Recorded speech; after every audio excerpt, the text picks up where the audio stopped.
Goeiedag, en vandag is dit hoofstuk 23 uit Matteus uit. 'n gedeelte, 'n hoofstuk, 'n hele hoofstuk waar Jesus die Fariseërs en die Sadduseërs as ook alle Christene van vandag waarsku. Jesus is aan die woord teenoor die skrifgeleerdes en die Fariseërs, en Jesus hou niks terug nie, niks. Matteus 23 is 'n ware aangrypende storie. Mense is geneig om na Jesus as 'n lam te verwys, maar God is nie 'n lam nie. Jesus spreek die skrifgeleerdes en die Fariseërs in 39 verse reguit aan. En dit is nie mooi nie. Dis nie 'n lammetjie wat praat nie, dis die leeu van Juda wat praat.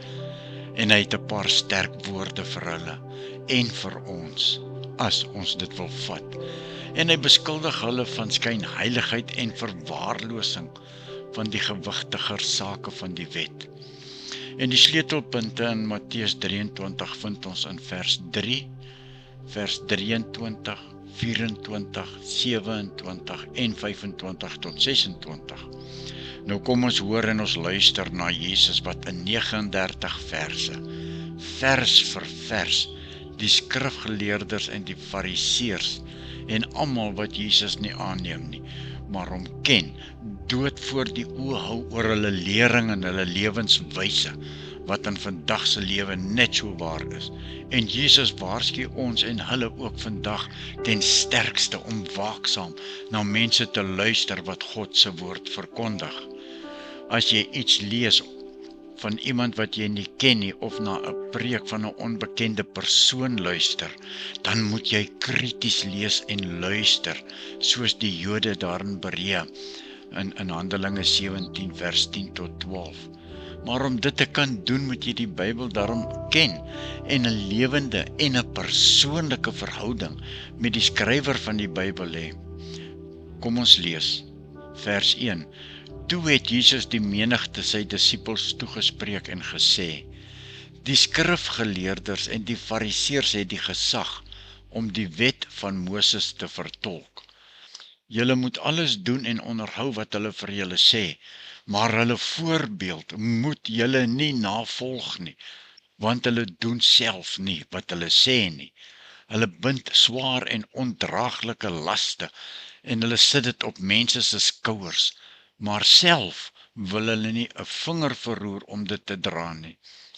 Alles wat hulle doen, doen hulle net om deur mense gesien te word. Hulle maak die gebedsband om hulle voorkop breed en die tossels aan hulle klere groot. Hulle hou van die ereplekke by feesmaaltye en van die voorste plekke in die sinagoges en om op straat deur mense begroet te word en as rabbi aangespreek te word.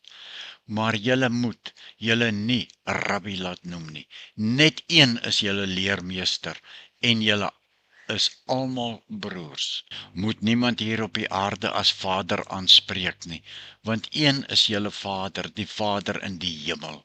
Julle moet nie julle leiers laat noem nie, want een is julle leier, die Christus. Maar die grootste onder julle moet bereid wees om die ander te dien. Wie hoogmoedig is, sal verneder word, en wie nederig is, sal verhoog word. Ja, Jesus veroordeel huigelary. Vers 13, elende wag vir julle, skrifgeleerders en Fariseërs, julle huigelaars. Julle sluit die deur van die koninkryk in die mense se gesig toe. Julle gaan self nie in nie, en julle verhinder die wat wel wil ingaan. Elende wag vir julle skrifgeleerders en Fariseërs, julle huigelaars. Julle trek oor see en land rond om een bekeerling te maak. En as hy dit word, maak julle hom 2 maal so ryp vir die hel as wat julle self is. Ja, elende wag vir julle. Julle wat ander wil lei en self blind is. Julle sê, as iemand by die tempel 'n eed aflê, is hy nie aan sy eed gebind nie, maar as hy by die goud van die tempel 'n eed aflê, moet hy die eed nakom. Julle blinde dwaase, wat is belangriker, die goud of die tempel waardeur die goud geheilig word? Ja, julle sê ook, as iemand by die altare eet aflê, is hy nie aan sy eet gebind nie. Maar as hy die offergawe bo op die altare eet aflê, moet hy die eed nakom. Julle blindes, wat is belangriker, die offergawe of die altaar waardeur die offergawe geheilig word? Wie by die altare eed aflê, lê eed af by die altaar en by alles wat daarop is. Vers 21, wie by die tempel 'n eed aflê, lê eed af by die tempel en by God wat daarin woon. En wie by die hemel 'n eed aflê, lê eed af by die troon van God en by God wat daarop sit. Elende wag vir julle, skrifgeleerders en fariseërs, julle huigelaars. Julle gee tiendes van kruisement, anys en koljander. Maar wat volgens die wet van God die swaarste weeg, dit laat julle na, geregtigheid, barmhartigheid en betroubaarheid. Juis hierdie dinge moet 'n mens doen en die ander nie nalat nie. Julle blinde leiers, julle skep die muggie uit julle beker uit, maar julle sluk die kameel in. Elende wag vir julle, skrifgeleerdes en fariseërs, julle huigelaars. Julle maak die buitekant van die beker en die skottel skoon, maar binne is hulle vol hepsig en onmatigheid. Blinde fariseërs, maak eers die binnekant van die beker skoon, dan sal sy buitekant ook skoon wees. Elende wag vir julle skrifgeleerdes en fariseërs, julle huigelaars. Julle is soos wit geverfde grafte, wat van buite mooi lyk, maar daar binne vol doodsbene en allerhande onsuiverheid is. So is julle ook. Van buite lyk julle vir mense vroom, maar van binne is julle vol huigelary en minagting van die wet. Ja, Jesus kondig hulle straf aan, né? Vers 29, elende wag vir julle skrifgeleerders en fariseërs, julle huigelaars.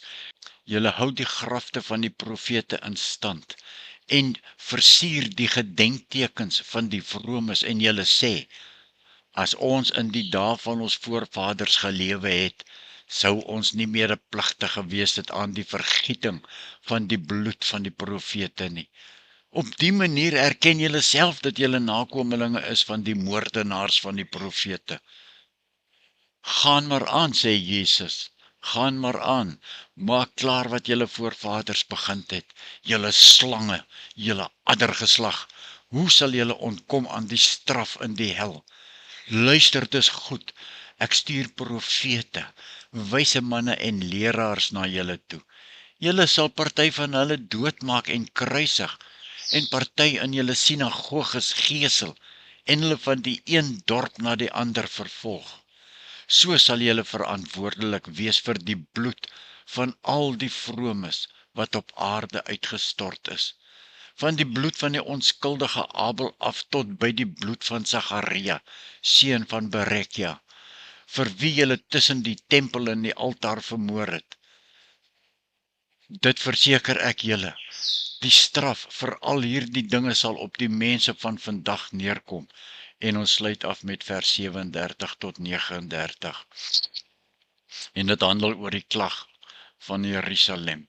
Vers 37, Jerusalem, Jerusalem, jy wat die profete doodmaak en die boodskappers stenig, wat na jou toe gestuur is. Hoe dikwels wou ek jou kinders bymekaar maak soos 'n hen, haar kuikens onder haar vlerke bymekaar maak, maar julle wou nie. Kyk, nou word julle stad as puinhoop aan julle oorgelaat. Vers 39, maar ek sê vir julle, julle sal my van nou af sekerlik nie sien nie, totdat die dag kom, wanneer julle sal uitroep, loof hom wat in die naam van die Here gekom het. Dan is dit te laat. Ja, daar is weliswaar 'n hele paar dinge wat 'n mens kan bespreek uit Matteus 23, né? Dinge soos byvoorbeeld, wat dink jy het Jesus bedoel met, wee julle wetgeleerders en fariseërs, julle geveinstes? En hoe is dit vandag op ons eie lewens van toepassing? En hoe kan ons vermy om soos die Fariseërs te wees, wat meer op reëls as op verhoudings met God gefokus was? Wat is sommige witgekalkte grafte in ons eie lewens? Dinge wat van buite goed lyk, maar eintlik vol skynheiligheid diep in ons binneste lê. Ja, ons is klaar vir vandag. En ek wonder, wat dink jy van Jesus se woorde in Matteus 23? Seën, vrede en genade vir al God se kinders. Amen.